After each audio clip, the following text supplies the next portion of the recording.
Bonjour à tous et bienvenue dans cette nouvelle vidéo, nouvelle après tant de temps d'absence. Oui, je suis désolée, mais voilà, je compte revenir avec plus de vidéos maintenant. Il fallait un petit temps de pause, si je puis dire ça. Mais voilà, aujourd'hui, je reviens avec une vidéo, on va dire un peu forte en solution. C'est comment organiser son congélateur coffre. Alors, c'est quelque chose qui me trottait dans la tête depuis longtemps. Je l'avais déjà fait avec des séparations en tissu, mais maintenant, dans cette vidéo, je vais vous montrer comment faire du solide.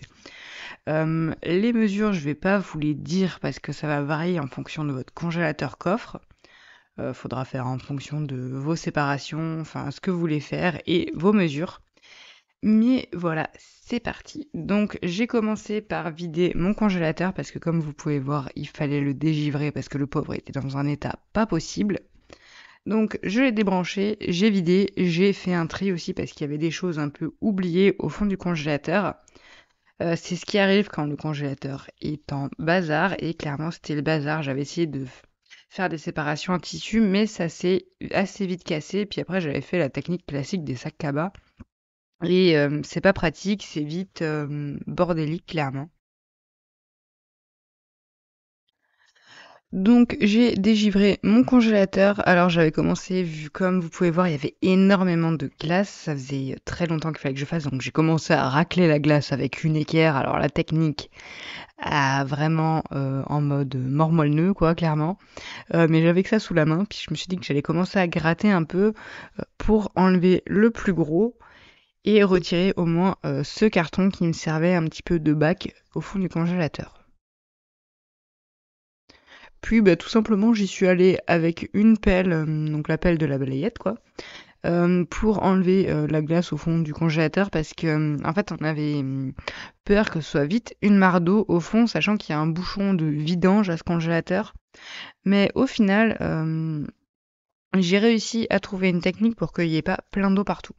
Donc ensuite, vu que j'allais laisser le décongeler tout seul, j'ai mis des serviettes de plage, de piscine au fond du bac.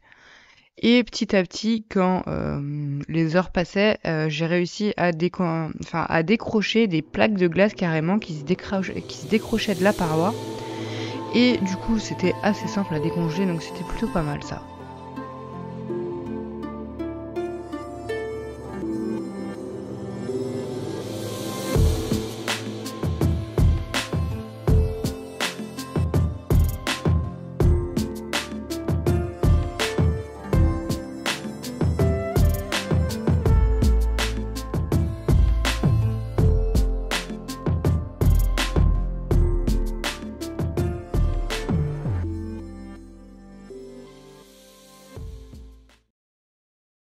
Ensuite, une fois que j'ai totalement dégivré le congélateur, j'ai pris les mesures. Alors au début, je voulais commencer avant, mais finalement, j'ai attendu qu'il soit totalement dégivré pour pouvoir être bien précise lors de ma prise de mesure et ne pas me tromper d'un centimètre, sachant qu'avec la glace, ça peut vite fausser les mesures.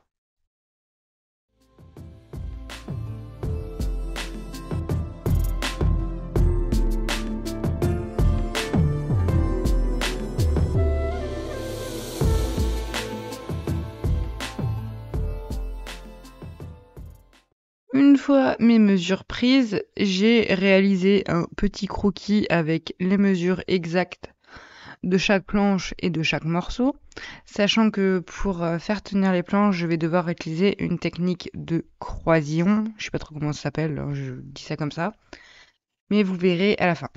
Et ensuite, j'ai tout simplement tracé mes mesures sur mes planches. Donc pour les planches, j'ai utilisé du MDF. Alors, je ne sais pas du tout si c'est une bonne solution ou pas. Au début, je voulais prendre du contreplaqué, mais je me suis dit que avec l'humidité et tout ça, ça risque de gonfler. Sachant que le MDF, il y a beaucoup plus de colle au final et que c'est que des confettis de bois assemblés. Je me suis dit que ça serait plus solide, même si ça s'abîme vachement vite au moindre choc. Pour les experts du bricolage, bah, je vous laisse me dire si c'était une bonne solution, sachant que vous verrez que je vais pas le mettre brut dans le congélateur. Je vous dirai par la suite si ça a bougé ou pas. Mais je me suis dit que le MDF c'était mieux que le contreplaqué, sachant qu'après j'avais peur que ce soit trop épais et là c'était assez fin, donc c'est du MDF de 6 mm d'épaisseur.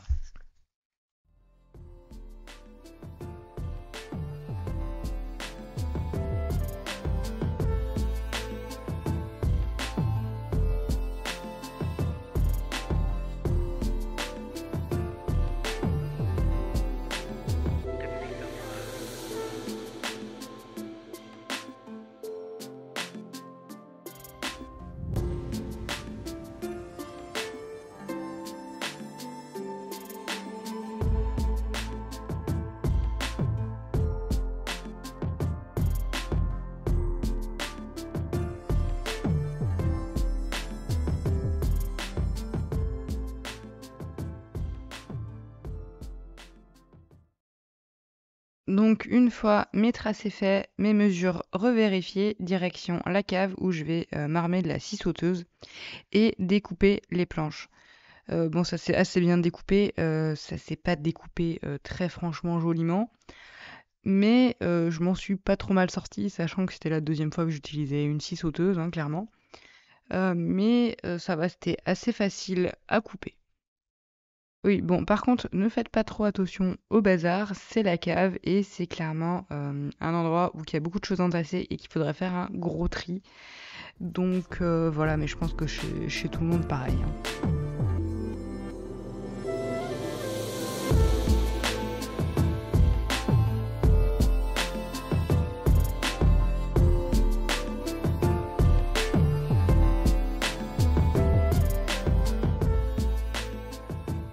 Donc pour rendre mes découpes un peu plus lisses et jolies, j'ai poncé chaque endroit où j'ai découpé car c'était devenu un petit peu comme si on déchirait du papier, quoi, clairement.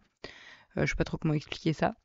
Mais du coup, j'ai poncé chaque endroit où j'ai découpé l'histoire d'avoir des bords bien lisses et bien jolis.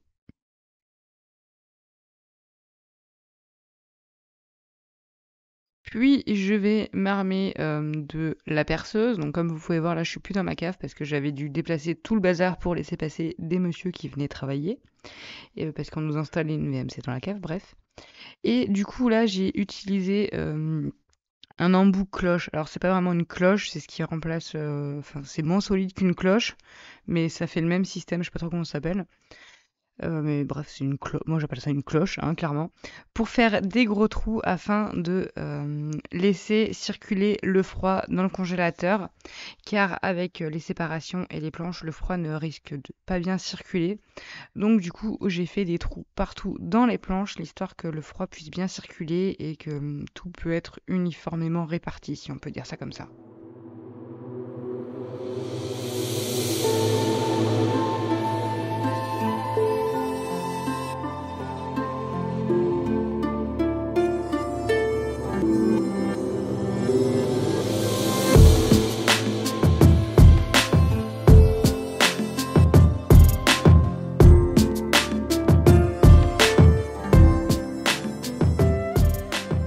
Donc, une fois que j'ai trouvé toutes mes planches, que j'en ai fait à la limite des gruyères, j'ai reponcé chaque trou parce que ça faisait pas très joli à certains endroits et à certains endroits où ça s'est même carrément un petit peu arraché. Bon, c'est pas très grave, c'est pour le congélateur, c'est pas le but d'être esthétique, mais bon, j'essaye de rattraper un peu les pots cassés. Donc, j'essaye de poncer un petit peu les trous pour que ce soit plus joli et un peu plus fini.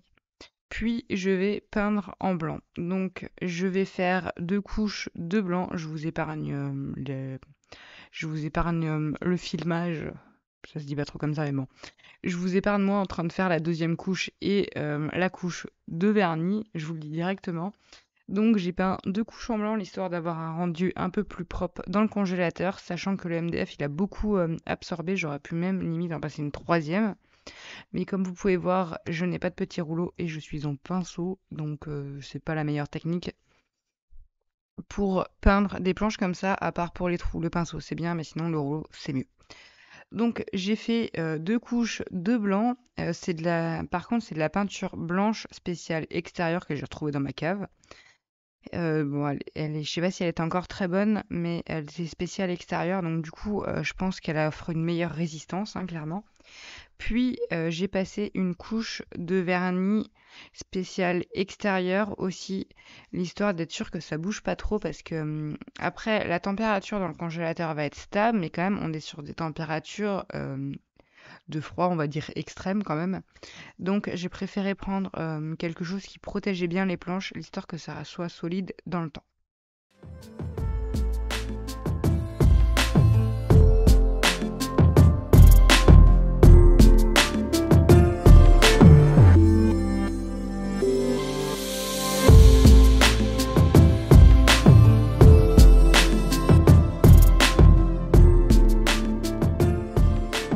Entre 2 coups de peinture, j'ai décidé que j'allais me faire, un tableau de visualisation. Enfin, c'est pas vraiment un tableau de visualisation, c'est un endroit où j'aurai mes menus affichés, ainsi que ce que j'ai dans mon congélateur, car on n'a jamais trouvé une solution efficace et là, je me suis dit que j'ai trouvé quelque chose de pas mal.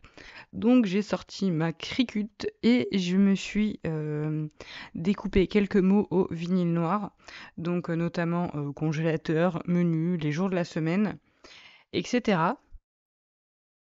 Et je vais tout simplement, sur la façade de mon frigo qui sert clairement pas à grand-chose, venir, coller tous mes petits morceaux de vinyle, mes petits mots, afin de me faire un tableau, effaçable. Donc pour ça, je vais utiliser une technique que je vais vous montrer juste après. Je vais coller chaque petit mot histoire de me faire un truc sympa. Alors les colonnes pour le congélateur n'est pas quelque chose de très pratique. J'ai pas fait ça de manière très intelligente, mais c'est pas grave.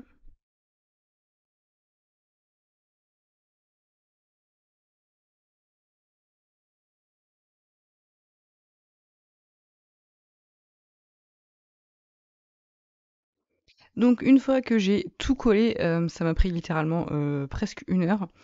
J'ai utilisé du papier couvre-livre adhésif, donc je l'ai trouvé, à Auchan, je crois. Et je vais le coller sur toute la façade de mon frigo afin de pouvoir écrire au feutre effaçable dessus et que ça n'abîme pas le frigo. Alors faut savoir que avec le recul de quelques jours, le frigo, en général, il est chaud de côté. Du coup, le feutre, il a tendance à pas très bien s'effacer, mais ça s'efface quand même. Et après, ça va dépendre si votre frigo il chauffe ou pas. Mais du coup, j'utilise l'éponge magique ou un chiffon qui gratte assez sans abîmer le couvre-livre et ça va très bien. Mais faut savoir que j'ai mis un moment à le coller et j'ai vraiment eu du mal. Je vous ai épargné ce passage-là parce que c'était très long. Ensuite, je vais écrire mes menus de la semaine. Donc, comme vous pouvez voir, ils sont sur ma tablette.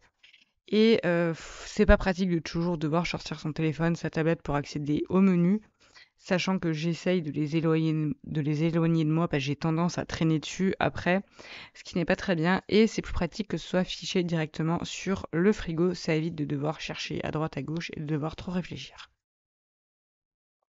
Donc voici ce que ça donne. J'ai les colonnes congélateurs qui sont pas très pratiques, mais bon, c'est pas très grave. La partie menu et en dessous une partie où je peux noter des courses. Bon, alors c'était pas très droit, mais bon, je me suis dit que j'allais laisser comme ça parce que sinon j'allais devoir tout recommencer. Bref, revenons-en au congélateur. Donc, une fois que mes planches sont sèches et prêtes à aller dans mon congélateur, je vais le nettoyer.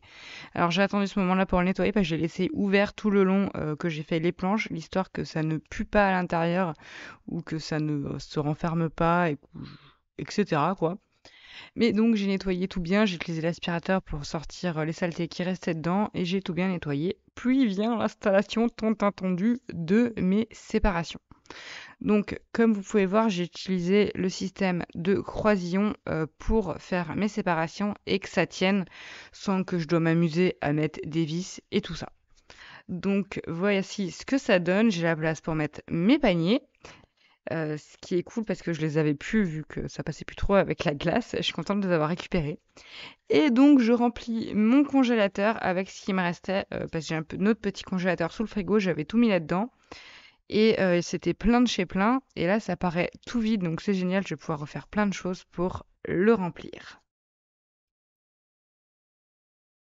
Et donc, comme vous allez pouvoir voir, chaque chose a une place, un compartiment pour la viande et le poisson, un compartiment pour les légumes, pour les plats préparés, pour le sucré, pour on va dire tout ce qui est sauce, condiments et tout ce qui est beurre, gruyère, etc.